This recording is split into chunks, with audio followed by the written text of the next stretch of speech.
Solène Niederkorn vous propose FinScale, un éclairage sur l'innovation dans le monde de la finance, de la banque et de l'assurance. Réinventer la façon dont les entreprises se font payer. Alex Louisy, CEO et cofondateur d'Upflow. Ça a été le premier pivot qu'on a fait. C'est un pivot de distribution du produit qui a eu un impact très très fort sur l'entreprise, puisque aujourd'hui on fait plus de 60% de notre chiffre d'affaires aux États-Unis. Ce chiffre d'affaires qui est aux États-Unis, c'est pas parce qu'on avait craqué le marché français, c'est parce qu'en fait aux États-Unis, les solutions sont beaucoup plus homogènes, c'est beaucoup plus facile de nous y connecter. Et même si le produit en lui-même est le même, la distribution est complètement différente. Et ça, c'est quelque chose qui a été très important dans un pivot qu'on a fait dès le début. Et c'est d'ailleurs pour ça qu'on a candidaté au Y Combinator.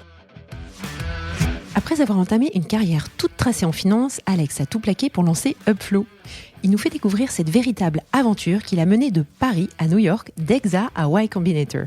C'est un épisode moins centré sur la technique, mais davantage sur l'aventure humaine de l'entrepreneuriat, où l'on oscille entre pivot, souplesse, questionnement, abnégation et obstination.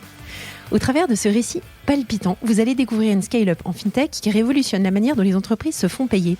Alex nous parle des échecs, de ses apprentissages d'entrepreneur, de la gestion complexe d'une équipe répartie sur 2 continents, de la distribution et de ses partenaires stratégiques.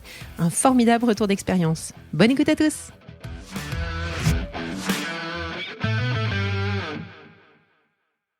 Bonjour à tous, bonjour Alex. Salut Solène, ravi d'être là. Merci de me rejoindre entre New York et Paris. Finalement, je t'intercepte à Paris pour enregistrer cet épisode sur Upflow.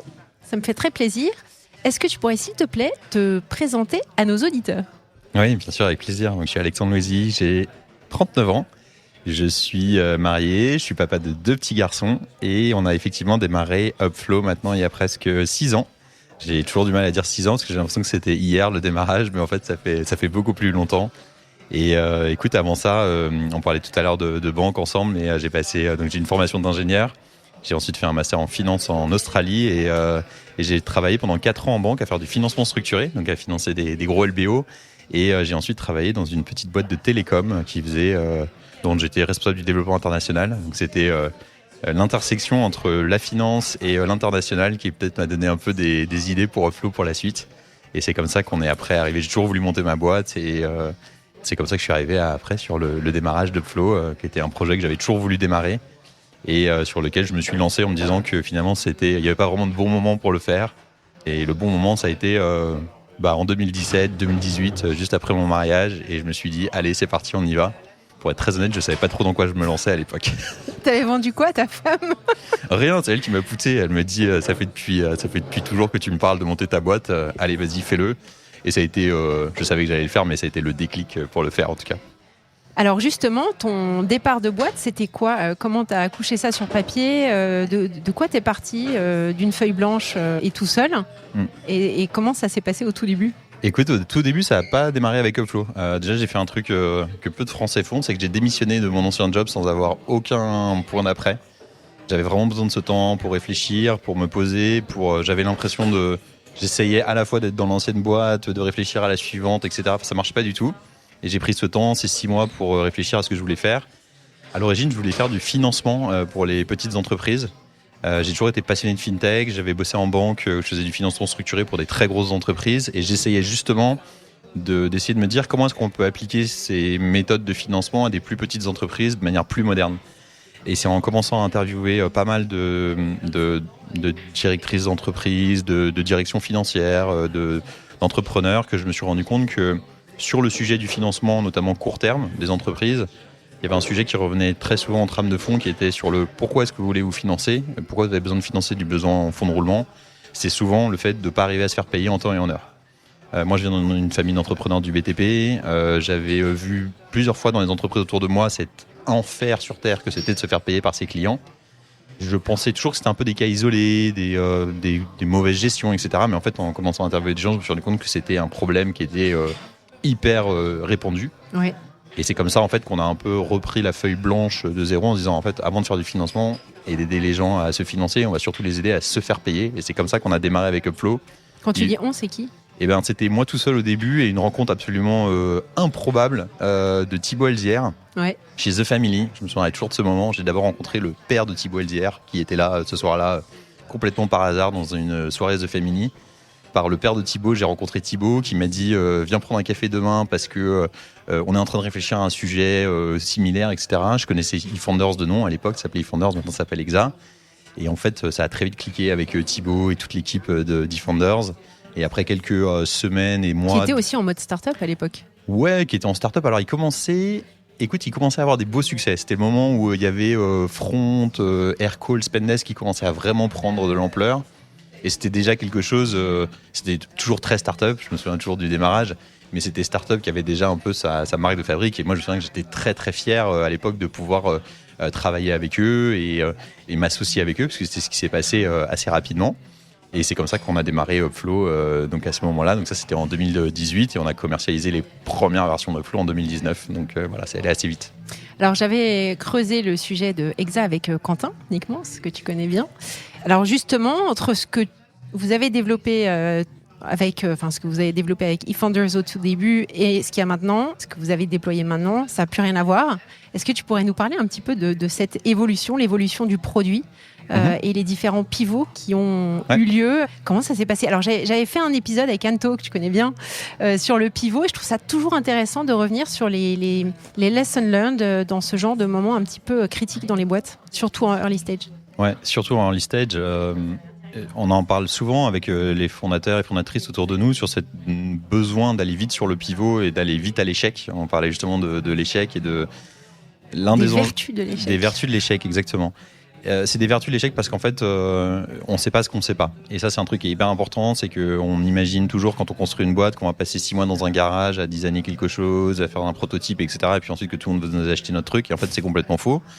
On n'arrête pas de lire des livres dessus, mais en vrai, quand on est entrepreneur ou entrepreneuse et qu'on démarre son projet, en fait, assez vite, on a un peu envie d'aller au next step, d'aller à la finalisation, etc. Quand on a démarré Upflow, on avait plein d'idées sur ce que les utilisateurs allaient vouloir. On leur avait même demandé, et ça c'est un des trucs dont je parle souvent, c'est que souvent quand tu fais des interviews au tout début et que tu n'as pas encore de produit, tout le monde est sympa avec toi, tout le monde te dit c'est génial ce que tu fais, j'achèterai bien sûr le jour où ce sera là. Parce que déjà, il y a 80% des gens qui abandonnent en cours de route, mais surtout parce que en fait, ça coûte pas grand-chose d'être sympa avec un entrepreneur. Pipo. Exactement.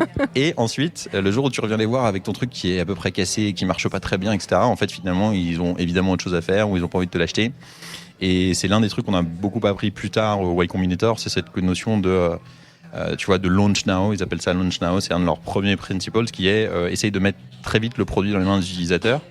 Nous, quand on a commencé à mettre le produit dans les mains des utilisateurs... C'est quoi comme produit ?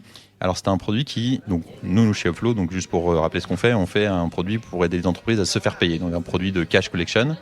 C'est une solution technologique. On n'est pas un cabinet externalisé. On fait de la tech.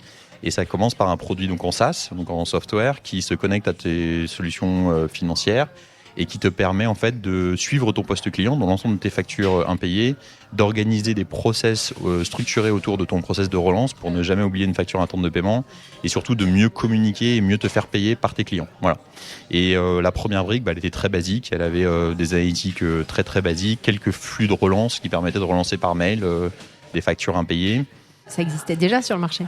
Écoute, ça existe déjà. Le vrai enjeu que tu as, et c'est justement, on va arriver sur un premier point de pivot, c'est que les 3/4 des gens aujourd'hui utilisent un Excel pour faire ça. Et quand je dis les 3/4, je suis gentil, c'est plutôt 95% des gens. C'est-à-dire qu'ils ont un outil de compta, ils ont la facturation dedans, et puis souvent ils utilisent un Excel, et ça leur va bien, ils ont toujours fait comme ça. Et l'un des enjeux, ça a été, dès le début, c'était de faire en sorte que le produit soit très simple à mettre en œuvre, notamment par ce qu'on appelle des intégrations natives. C'est-à-dire pouvoir en quelques clics pouvoir connecter ta solution que tu veux tester ou mettre en place à ton système existant. Ouais. Et là, on a eu la première grosse difficulté d'Upflow, c'est que et qu'on n'avait pas du tout anticipé, c'est que sur le marché français, par lequel on avait prévu de commencer, parce qu'on était français, qu'on était en France et qu'on avait peu de raisons d'aller ailleurs, puisque le problème est un problème universel et international. On s'était dit on va commencer en France, qu'on n'avait pas du tout anticipé, c'est la complexité pour se connecter aux solutions financières de nos utilisateurs. On visait au début des petites entreprises. Et en fait, ces petites entreprises utilisent des solutions comptables qui sont très anciennes en général. C'était bien avant l'arrivée de Penny Lane, l'arrivée des solutions un peu plus modernes. Et en fait, souvent, on mettait des jours, des semaines parfois à se connecter à leur système parce que c'était sur des serveurs, sur des systèmes qui étaient complètement fermés, ou alors des éditeurs qui nous ouvraient pas du tout leurs portes. Je pense à certains éditeurs comptables dont je ne citerai pas le nom, mais qui sont globalement des écosystèmes très fermés et qui veulent surtout pas qu'on vienne se connecter à... Et l'un des premiers pivots qu'on a fait, c'est travailler sur des intégrations natives, avec notamment QuickBooks, qui à l'époque était rentré en France, qui est une solution comptable, qui est la solution utilisée par tout le monde aux États-Unis. cette intégration et ce premier pivot d'intégration native avec QuickBooks, ça nous permettait en fait en quelques minutes de pouvoir voir le produit, pas sur de la donnée de démo, etc., mais avec la vraie donnée de l'utilisateur. Top, hyper puissant ça. Et exactement, et c'est ce qui nous a permis en fait de commencer à vendre, parce que les gens d'un seul coup se rendaient compte du problème, et ça nous permettait de changer notre approche de vente qui devenait une approche plus consultative sur la base de leurs propres données, plutôt que de leur vendre monts et merveilles sur quelque chose qu'ils n'avaient pas encore vu. Et ça a été très important, et c'est ce qui nous a ouvert d'abord une intégration technique avec QuickBooks, mais qui en fait est devenu un partenariat, et ensuite un partenariat de distribution qui, par la suite, nous a emmenés vers les US. Voilà, c'est ça. Ça a été le premier pivot qu'on a fait. C'est un pivot de distribution du produit qui a eu un impact très très fort sur l'entreprise, puisque aujourd'hui, on fait plus de 60% de notre chiffre d'affaires aux États-Unis. Ce chiffre d'affaires qui est aux États-Unis, c'est pas parce qu'on avait craqué le marché français, c'est parce qu'en fait, aux États-Unis, les solutions sont beaucoup plus homogènes, c'est beaucoup plus facile de nous y connecter. Et même si le produit en lui-même est le même, la distribution est complètement différente. Et ça, c'est quelque chose qui a été très important dans un pivot qu'on a fait dès le début. Et c'est d'ailleurs pour ça qu'on a candidaté au Y Combinator. Au moment où on s'est dit, tiens, en fait, c'est peut-être aux US que ça va se passer. On a été pris au Y Combinator et c'est ça qui nous a ouvert les États-Unis. Ça a été le premier gros pivot. Attends, je te fais une petite parenthèse. Parce que tu parles de QuickBooks, le fait que donc, tu mettes en place ce partenariat très fort avec QuickBooks, tu mets en place quand même une certaine forme de dépendance. Donc comment est-ce que rapidement vous êtes allé intégrer d'autres concurrents ? Écoute, depuis on a plusieurs autres partenaires, mais on n'en a pas tant que ça. Ce qu'il faut bien comprendre, et ça c'est quelque chose qu'on a mis longtemps à comprendre pour nous, c'est que ces solutions-là, elles ont un intérêt à avoir un écosystème très très riche autour d'elles de partenaires comme nous. QuickBooks a à peu près 3000 apps sur son 3000 apps sur son App Store. NetSuite, avec qui on travaille beaucoup aujourd'hui, on a à peu près 300. Et en fait, pour eux, et si tu peux lire leur rapport annuel, etc., ils en parlent de manière très ouverte, avoir un écosystème autour d'eux de ces genres d'entreprises complémentaires ou de solutions complémentaires, c'est aussi une forme très forte de résilience, parce que leurs utilisateurs peuvent choisir ce qu'on appelle le best of breed quand ils ont un besoin, donc la meilleure solution sur le besoin qu'ils ont, dans notre sujet, la cash collection. Mais surtout, en fait, une fois que tu as mis 3, 4, 5 solutions autour de ton outil de comptabilité fondamentale, de finance fondamentale au centre, en fait, c'est beaucoup plus difficile d'en changer. Donc, tu améliores la rétention pour tes utilisateurs. Donc, eux, ils ont des incentives très forts à le faire. Et aujourd'hui, tu vois, par exemple, avec NetSuite, qui est un très gros partenaire aux États-Unis et en Europe, on a des politiques de partenariat qui sont très fortes, pas que sur le produit, mais justement sur la distribution conjointe. Et c'est quelque chose qui est encore assez naissant en France et en Europe. On a peu d'acteurs. Je vois que Penny Lane commence à le faire. C'est hyper intéressant d'avoir vraiment des stratégies de plateforme et des stratégies de partenariat. C'est clair. Penny Lane et Conto aussi, le fait. Exactement. C'est hyper fort. Alors, la typologie de clients que vous adressez, c'est quel type de clients ? Donc, plutôt, j'imagine, plus aux US, comme tu disais. C'est quoi la proportion US versus Europe ? Enfin, France ? Ouais, c'est vraiment US versus Europe. Et on a à peu près 60% de nos revenus aux US. Et je dirais qu'on a que 50% de nos clients aux US, parce que c'est des clients qui sont de manière générale plus gros aux US. C'est l'une des beautés du marché américain, c'est qu'on a un mid-market qui est aujourd'hui notre gros focus, donc des boîtes qui font entre 10 et 500 millions de chiffre d'affaires, qui est beaucoup plus profond, beaucoup plus étendu que ce qu'on peut avoir en Europe. Et donc, pour revenir sur ta question, en fait, sur la typologie client, c'est souvent des boîtes en forte croissance, souvent des boîtes de tech, pas parce que c'est des boîtes qui ont particulièrement un problème de cash collection, mais plus parce que notre proposition de valeur résonne très fort chez eux. Parce qu'on est très KPI driven, donc on sait mesurer l'impact de la solution, on les aide à gagner en efficacité, on les aide à mesurer l'impact que nous on apporte. Et ça, c'est quelque chose qui souvent dans les boîtes de tech fonctionne bien. J'ai rencontré plein de gens qui travaillent dans des entreprises très traditionnelles qui me disent, et dans l'entreprise de ma famille c'était un peu comme ça avant, nous on a 10 personnes qui sont dans des Excel pour faire le suivi client, on n'a aucun problème. Là où n'importe quelle personne en tech dirait le simple fait d'avoir 10 personnes dans un Excel, c'est un problème. C'est fou Excel. Et voilà. Oui, c'est Arthur d'ailleurs de Penny Lane qui m'avait dit ça m'avait beaucoup marqué. Il m'avait dit, on avait construit, l'une des raisons pour laquelle on avait choisi de faire Penny Lane, c'était justement de ne pas avoir à essayer de remplacer un Excel. Mais plutôt de remplacer une solution existante, parce qu'ils préféraient avoir un price point et une value qui était déjà créée et remplacer ça par quelque chose qui avait beaucoup plus de valeur. Nous, quand on a démarré Upflow, c'est quelque chose que je dis souvent aux jeunes fondateurs et fondatrices, on a démarré Upflow en se disant c'est super, les gens utilisent un Excel, donc ça veut dire que ça va être hyper simple de leur montrer la valeur. Et en fait, pas du tout, parce que Excel, malheureusement, ou heureusement, je sais pas, c'est gratuit en quelque sorte, ils n'ont pas l'impression de payer. Et du coup, nous, on a un gros enjeu chez Upflow, qu'on a beaucoup travaillé dans nos cycles de vente, c'est d'établir la valeur. Aujourd'hui, on a des gens qui payent presque $100 000 par an pour Upflow. Se dire que tu es prêt à débourser $100 000 quand avant tu utilisais un Excel, c'est un travail qui prend du temps. et qui est beaucoup moins simple qu'il en a l'air. Super, tu as évoqué YC. À ce stade-là, parce que vous étiez quand même déjà à un stade plus avancé, moi j'avais en tête que YC, d'ailleurs j'ai reçu Mounir, que tu connais, qui a fait YC, Anto avec Lago, donc c'est très early stage, eux ils y sont allés early stage. J'ai le sentiment que vous êtes rentré sur YC en 2022, c'est ça? Donc on est encore en 2020, ah d'accord. Donc, on avait 1 an et demi de commercialisation.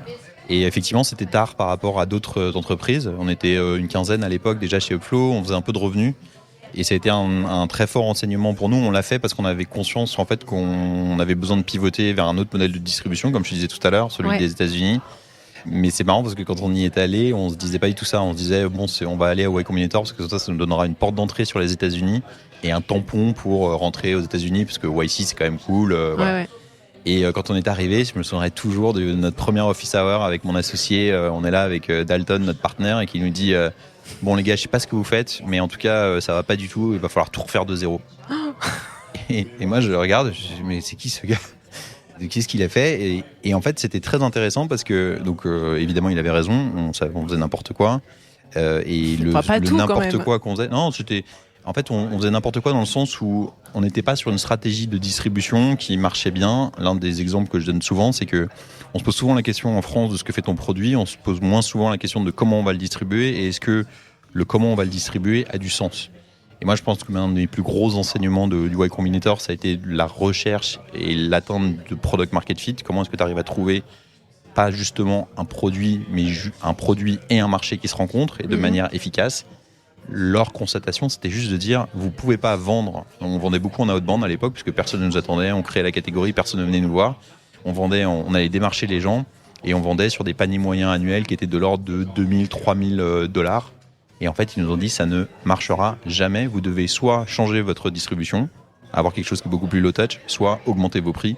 Et vous devez le faire tout de suite parce que vous allez droit dans le mur. Sinon, jamais personne ne voudra investir sur votre boîte si vous restez sur ce socle-là. Et ils avaient raison, et on a effectivement fait comme Algolia. D'ailleurs, je me souviens toujours des premiers talks d'Algolia qui parlaient de ça. On a énormément monté nos prix, on a multiplié nos prix par 5 en rentrant aux US pour arriver sur des stratégies sur lesquelles ça avait du sens de vendre comme on vendait. Et ça a été l'un de nos premiers gros enseignements en termes de go-to-market de la part du Y Combinator. Alors en termes de développement produit et d'itération, quand vous développez des nouvelles fonctionnalités, est-ce que les enseignements et les plantages du départ ont été, je dirais, d'une certaine manière processés pour que vous alliez vite, en fait, de manière plus efficace dans les tests? Comment vous avez modélisé ça en interne? Écoute, je pense que tu peux pas vraiment le raccrocher à comment est-ce que ton produit va évoluer. Je pense que c'est plus une question de comment ton entreprise fonctionne. Je pense qu'à chaque fois que tu te rends compte que tu t'es planté, nous, la conclusion, en tout cas, ça a été qu'on a mis trop de temps à se rendre compte qu'on s'était planté. C'est fondamental. On a démarré en France, on avait le sentiment qu'on n'arrivait pas à trouver là où on allait, et en fait, on s'est dit 1 an après, en fait, on devrait faire des intégrations natives. Ensuite, on s'est dit, on va aller aux US. On a mis encore 6 mois pour le faire, etc. Et en fait, ce que tu fais au fur et à mesure, et YC t'aide beaucoup à faire ça, c'est à accélérer les cycles de rotation qui t'amènent justement à des pivots, tu vois. C'est te dire, en fait, quand j'ai quelque chose qui marche pas, notamment au début où tu es très léger, où tu as peu de clients, etc., c'est de te dire comment est-ce que tu décides que en fait tu prends la décision maintenant, rapidement, pas dans 6 mois, pas dans 1 an, de changer. Ça c'est plutôt un mindset. C'est pas vraiment des outils ou une méthode. Non, c'est pas du tout un outil, une méthode, mais par contre, je pense que quand tu démarres ta boîte, tu as très envie que ce soit bien, de tester, d'aller au fond des choses, etc. Et plus tu vas vite, et même quand la boîte grossit, en fait, c'est pas qu'un mindset, ça devient vraiment une méthode. Parfois, tu dois faire des revirements stratégiques, tu vois. Nous, quand on a des boîtes qui sont VC-backed, sur lesquelles tu as des enjeux qui sont énormes, parfois du burn qui est assez important. Quand tu dois prendre des décisions parce que le marché se retourne, par exemple, ce qui s'est passé en 2022, où le marché se retourne très rapidement, où tu te rends compte que d'un seul coup, l'argent qui était soi-disant illimité des investisseurs, d'un seul coup s'arrête. Il y a plein de gens qui disent que c'est une catastrophe, etc. Mais en fait, c'est juste qu'il faut comprendre que c'est un facteur externe de ta boîte et tu dois agir en fonction de ça. Comme le Covid, quoi. Comme le Covid, exactement. Et ben le Covid. T'as géré le Covid. Le Covid, c'est très intéressant de voir ce qui se passait. Nous, on était entre les US et la France. C'était très intéressant de voir la différence entre les US où les gens tout de suite ajustaient les masses salariales, descendaient les gens, se recentraient sur des focus, coupaient des product lines. Et par exemple, en France, j'ai trouvé beaucoup d'attentisme, d'attente. Je me souviens, le grand sujet, c'était est-ce qu'on va avoir le PGE, comment ça va se passer, etc. Et moi, j'étais affolé de voir la différence entre la violence de ce qui se passait aux US et parfois l'attentisme qui se passait dans certaines boîtes en France, où tu attendais un peu d'aller dans le mur de temps en temps. Et en fait, ce qui est intéressant, on en parlait tout à l'heure sur les différences de culture entre les US et la France, mais c'est le côté de se dire, en fait, on change vite, mais on va rebondir vite aussi. Et ça, c'est quelque chose qui est très fort dans notre culture de boîte aussi. C'est de se dire, en fait, voilà, effectivement, là, t'as dû réajuster, t'as dû pivoter, mais en fait, derrière, tu vas réajuster. Voilà. Comment tu gères la complexité de deux équipes donc une équipe à gérer aux États-Unis, une équipe en Europe avec des biais culturels qui sont différents, avec des horaires qui sont différents. Comment ça se met en place ce type de management ? Alors déjà, c'est de faire en sorte que ce soit une équipe, pas deux. C'est le premier truc. Ouais. C'est hyper important. On a en plus, effectivement, donc nous, on a un bureau à New York, un bureau à Paris. Et le bureau à New York, c'est un bureau qui est essentiellement commercial. On a nos équipes de vente, on a nos équipes de service client, donc sales et customer success. Donc en plus, au-delà de ça, tu as aussi une différence qui est une différence, c'est même pas que culturelle, c'est que fonctionnelle. Tu vois. Et déjà, c'est un aspect qui est très très important d'essayer de faire en sorte que cette équipe, elle fonctionne avec one goal in mind. Écoute, il y a plusieurs choses pour faire en sorte qu'elle fonctionne bien. Honnêtement, c'est pas parfait, mais ça passe beaucoup par l'humain, c'est-à-dire de s'assurer que les gens aient l'impression de faire partie de cette même équipe. Moi, mon travail, je le dis souvent, on parlait tout à l'heure de voile, et je fais souvent cette analogie. En fait, on a passé 1 heure avant. Oui, on a passé 1 heure avant.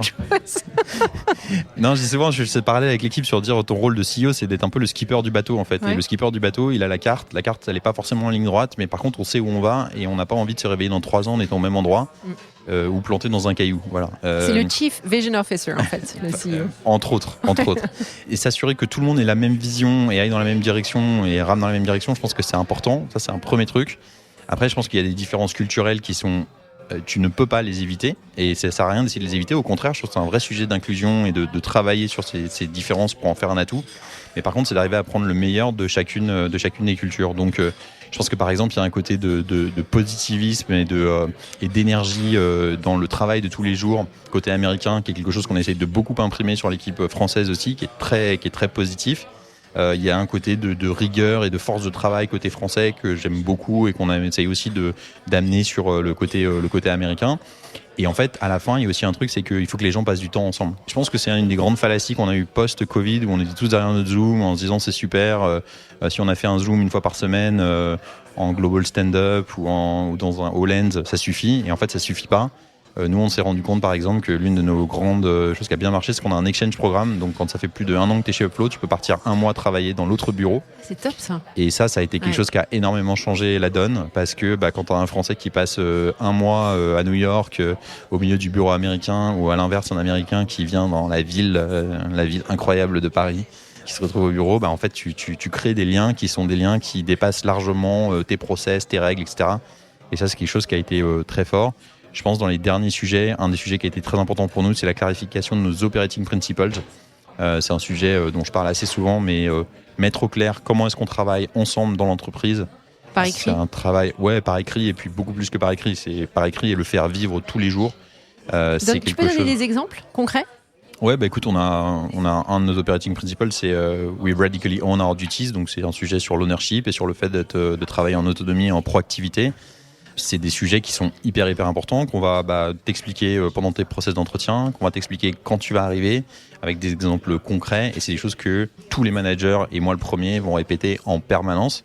Et sur le fait, justement, d'être proactif, de donner des exemples, d'essayer d'améliorer le système tel qu'il est, sans qu'on ait besoin forcément de te solliciter autour, etc. De toujours venir avec une recommandation. Il y a plein de choses comme ça qui sont sur des choses de tous les jours. Et ça, par exemple, ça fait partie. On a 5 operating principles et ça, c'est le premier. Et du coup, on va vraiment essayer de travailler ensemble là-dessus. Et donc, que je sois ingénieur en Inde, customer success à Paris ou sales à New York, on a tous ces mêmes sujets et ces mêmes operating principles. Et c'est quelque chose qui nous aide beaucoup dans la gestion de l'entreprise, qui est encore une petite équipe. On n'est que 50, donc c'est à la fois beaucoup, mais en même temps, tu sais, on peut vite imaginer que ça puisse changer énormément la trajectoire de la boîte. Parce que je pense que c'est des choses que tu peux pas te déconstruire après. En fait, une fois que tu es mal parti à 20, 30, 50, tu es mal parti pour toute la suite, je pense. C'est quelque chose que j'ai beaucoup vu dans mes anciennes entreprises sur lesquelles tu avais un peu des silos, pas forcément des mauvaises choses, mais des choses qui fonctionnaient pas de manière cohérente entre les différentes équipes. Et c'est terrible en fait. Et comment ça de quoi tu t'es inspiré ? Alors j'avais parlé vachement de ce sujet-là sur un épisode que j'avais enregistré sur Alan. De ton côté, de l'équipe de votre C-level, comment vous avez, de quoi vous êtes inspiré ? Est-ce que vous êtes inspiré de je sais pas, Netflix ou de culture, d'entreprise que vous aimez bien ? Ouais. Écoute, Je pense que déjà, à l'origine, ça vient de l'équipe originale, enfin des fondateurs, des fondatrices. Est-ce que tu as cette envie-là ou est-ce que tu l'as pas? Je veux dire, il y a des gens qui vont être très orientés sur la production du premier prototype, des premières ventes. Moi, je suis absolument passionné par l'organisation. Je ne sais pas pourquoi, l'organisation des entreprises, savoir comment est-ce qu'on fonctionne, c'est une de mes passions. Je sais pas combien, ma femme m'a viré tous mes livres tellement elle en avait marre que j'ai tous mes livres à la maison. Je les ai mis dans un bureau à côté, mais je suis passionné par ça, par Lalou, sur les organisations. Et du coup, ouais, par exemple, tu vois, le deck de Netflix, par exemple, c'est un truc qui m'a... j'ai vraiment passé des nuits entières à penser à ça, en me disant, et notamment dans mes anciennes boîtes, où je me disais, j'ai tellement l'impression d'être à des années-lumière de ça, que, en fait, et c'est d'ailleurs pour ça, je pense que j'ai monté ma boîte beaucoup plus que pour faire une solution pour aider les entreprises à se faire payer, même si c'est un super support pour le faire, auquel je crois beaucoup. Mais je crois que j'ai vraiment voulu monter une boîte, moi, en tant qu'entrepreneur, pour aussi me mettre aussi à cette épreuve-là, de se dire, OK, est-ce qu'on va pouvoir faire mieux que les trucs dans lesquels j'étais pas content avant? Donc je pense que ça vient, pour répondre à ta question, je pense qu'il y a une impulsion initiale qui est extrêmement forte. Et plus la boîte grossit, plus c'est important que cette impulsion vienne et l'alignement vienne de l'équipe fondatrice. Oui, et descendre dans l'organisation. Exactement. Ça, c'est assez compliqué. Hein. Donc, tu as probablement des outils, je ne sais pas quels outils vous utilisez en matière de communication ou des modus operandi. Ouais, on en a plein. Et la manière de communiquer, qui est d'ailleurs un de nos operating principles sur Communicating with Transparency and Honesty, qui est emprunté au process de Radical Candor, qui est un bouquin qui a beaucoup changé ma vie aussi. Ouais. Oui, ça fait partie en fait de ces sujets-là, de beaucoup communiquer de manière transparente, expliquer à la team ce qu'on fait, pourquoi on le fait. C'est des choses, c'est facile à dire, c'est très difficile à faire. Et ça passe par beaucoup de rituels, donc que ce soit par des meetings récurrents le lundi pour savoir où est-ce qu'on en est, de se obliger par exemple une fois par an minimum de se faire une évaluation 360 au minimum et en général beaucoup plus qu'une fois par an. Avoir tous ces éléments-là sur lesquels à la fois tu donnes le framework, mais aussi tu donnes les moyens aux gens. Un truc qui frappe souvent les gens, c'est que moi je suis un gros adepte de la communication non violente. Ah, formidable. Ouais, et bon, ça a été une grande découverte de vie qui m'a beaucoup aidé à la fois dans ma vie perso, mais aussi beaucoup dans ma boîte. Et par exemple, chez Upflow, on forme tous les gens à la communication non violente. Ça, c'est top. On a une super formatrice qui vient tous les trimestres, elle vient. Est-ce que les gens connaissent? Moi, je connais ça, je suis imbibée par ça. Mais... Pas du tout. Ouais, pas du tout. C'est formidable, ça doit beaucoup les aider à côté. Alors souvent, c'est intéressant parce que je marchais au début quand on a démarré la boîte, je marchais vraiment un peu sur des œufs sur tous ces sujets-là. J'avais un peu peur d'imposer mon chemin, ma méthode, etc. C'est tellement efficace. Ouais, mais je pense que t'as un peu un syndrome de l'imposteur au début. Tu vois, que tu commences, tu sais même pas si ta boîte elle va faire quelque chose. T'es là, t'as pas envie de te dire tiens, alors pour commencer et pour faire une boîte qui va durer 15 ans, on va faire, tu vois. Je pense que ça, c'est un truc. Moi, j'y crois beaucoup à tous ces outils-là, mais tu le sais. Hein. Ouais. Si tu veux que la mayonnaise prenne entre humains, ces outils-là, c'est absolument fondamental et je comprends pas, même pas que ce soit pas enseigné à l'école en fait. Ah oui, mais alors, le nombre de trucs qui sont pas enseignés à l'école dont on aurait besoin, c'est voilà. Mais effectivement, moi pour la petite histoire, la communication non violente, c'est un truc que je cherchais depuis longtemps et que j'ai découvert dans ma préparation au mariage, tu vois. Donc c'était vraiment une espèce de, je me suis pris ça un peu comme parfois dans la vie, c'est un petit boomerang tiens, je cherchais, j'ai trouvé. Ouais. Et voilà. Moi, j'ai découvert ça, tu vois, en me formant pour mes enfants. Et ça m'a aidé beaucoup plus pour le pro que pour mes enfants. Exactement. Donc voilà, c'est un bon exemple, mais je trouve que c'est difficile, tu vois, quand tu démarres ta boîte, de trouver le juste milieu entre la pensée de l'organisation très long terme, parce que c'est ce dont on est en train de parler, versus l'urgence court terme, qui est juste de démarrer quelque chose et assez vite de survivre en fait. Faut quand même être réaliste là-dessus. Et voilà. Donc je pense qu'il faut être très intentionnel, je le dis souvent dans l'équipe, très intentionnel sur ces sujets. C'est pas des trucs sur lesquels tu peux juste avoir une note Notion qui traîne dans un coin ou un petit truc encadré à la machine à café qui dit on va tous se parler de manière en utilisant le framework de Radical Candor. Déjà personne ne comprend rien. Et ce que je voulais dire tout à l'heure, c'est que les gens sont souvent assez dubitatifs quand ils arrivent. Ce qui m'a beaucoup aidé, c'est que on a eu des exemples très forts dans l'équipe de gens qui ont été transformés par ça, notamment les early employees, les premiers employés, qui sont devenus en fait les relais pour moi de ces sujets-là. Et c'est là où tu te rends compte que tu as créé une culture de boîte en fait, c'est que les gens aujourd'hui quand ils partent d'Upflow, ils se disent tiens, ça c'est quelque chose qui restera de mon expérience chez Upflow et puis et je sais qu'on a achieved something quand on a fait ça quoi. Voilà. Top. J'avais une dernière question sur la distrib en France, parce qu'on a parlé des US. Est-ce que, même si votre équipe sales est plutôt basée aux US, est-ce que vous avez l'intention quand même de développer en Europe ? Écoute, on a des commerciaux là au bureau à Paris qui sont là, qui travaillent sur le marché européen. On a beaucoup de clients en France. On a beaucoup de boîtes qui sont des utilisateurs de Flow. Je pense à Welcome to the Jungle par exemple. J'essaie juste de réfléchir à celles que je peux citer parce qu'il y en a beaucoup, mais je peux pas toutes les citer parce qu'elles sont pas toutes sur notre autorisée. Mais on a toutes les grosses scale-up en fait à Paris sont souvent des utilisateurs de Flow. C'est juste qu'on a et de manière très délibérée, on a un marché cible aujourd'hui qui est très restreint sur la partie française. Ouais. Parce qu'on va notamment, par exemple, travailler avec des entreprises qui utilisent les solutions avec lesquelles on s'intègre, comme par exemple NetSuite. Il n'y en a pas beaucoup, on aimerait qu'il y en ait plus.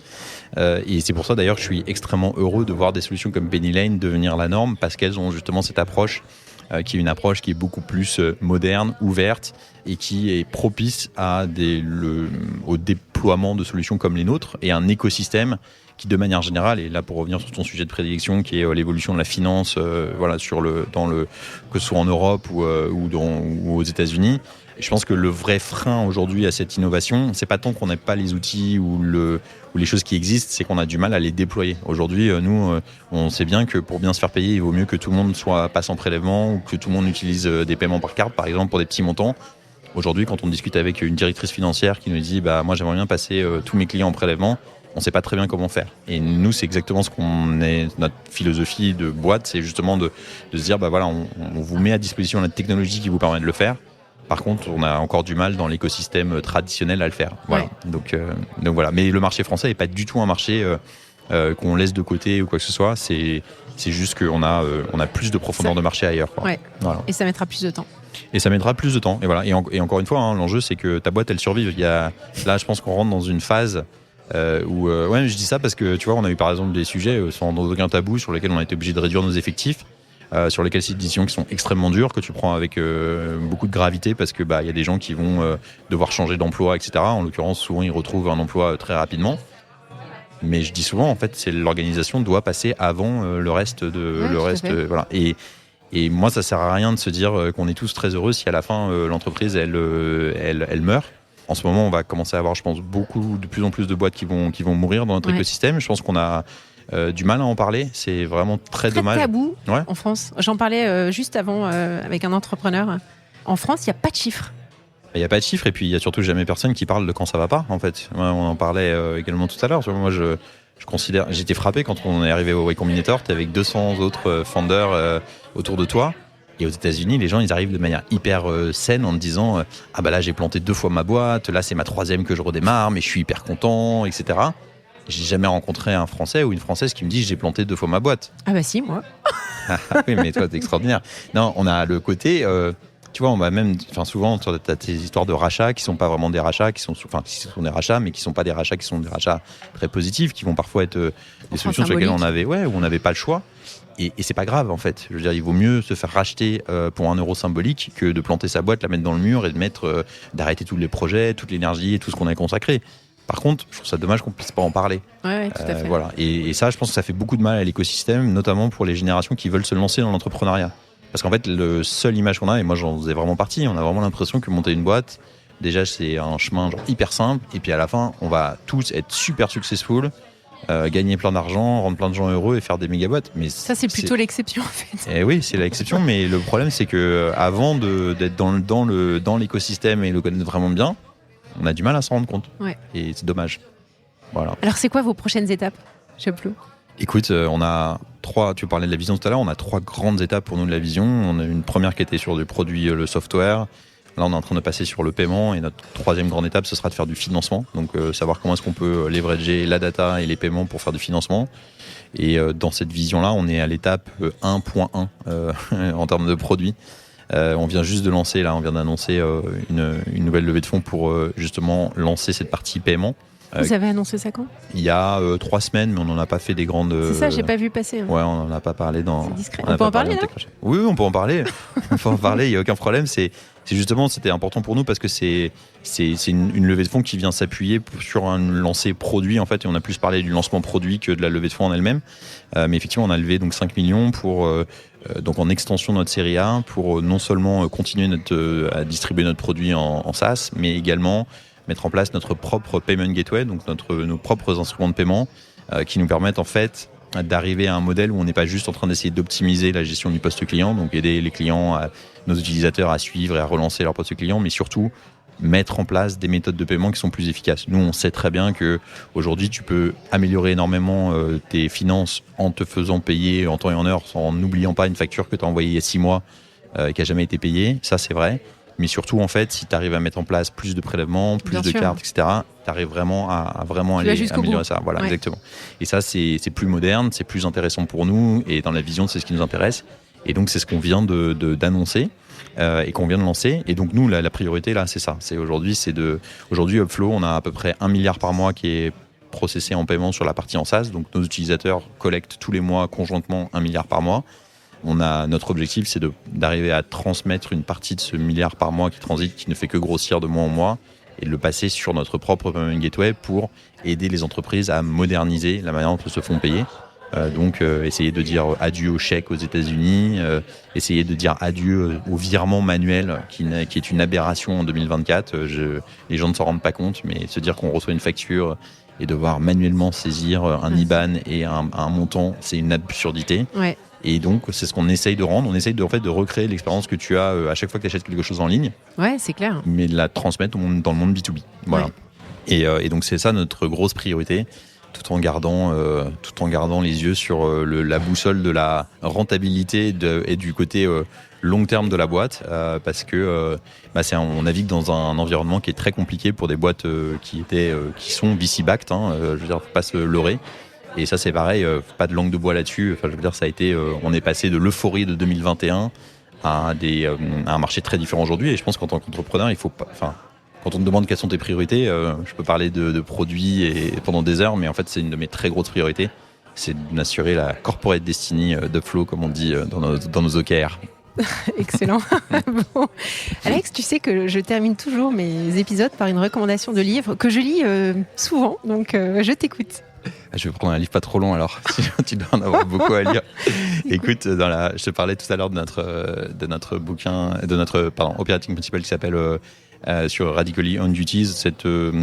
Il est venu d'un livre que j'ai lu qui m'a vraiment transformé moi, qui est un bouquin qui s'appelle Turn the Ship Around, qui est l'histoire d'un sous-marin de l'armée américaine qui était le pire sous-marin en termes de performance de toute l'armée américaine, et qui a été écrit par son capitaine qui s'appelle le capitaine David Marquette, et dans lequel il explique en fait en gros, en redonnant de l'ownership à tout le monde sur ce sous-marin, il a réussi à le transformer en l'occurrence en le meilleur sous-marin de l'armée. Et c'est un bouquin qui est vraiment très intéressant parce que j'aime bien parce que ça c'est tiré d'exemples réels avant de les appliquer à des sujets de management. Et c'est un bouquin qui m'a beaucoup transformé dans ma manière de voir l'équipe, de gérer l'équipe, de former nos managers. Et c'est un bouquin que je recommande très souvent. J'en ai beaucoup d'autres à recommander, mais si j'en avais qu'un, ce serait peut-être celui-là. Turn the Ship Around. Ouais, exactement. Super. Merci Alex, à bientôt. Merci Solène, à très bientôt.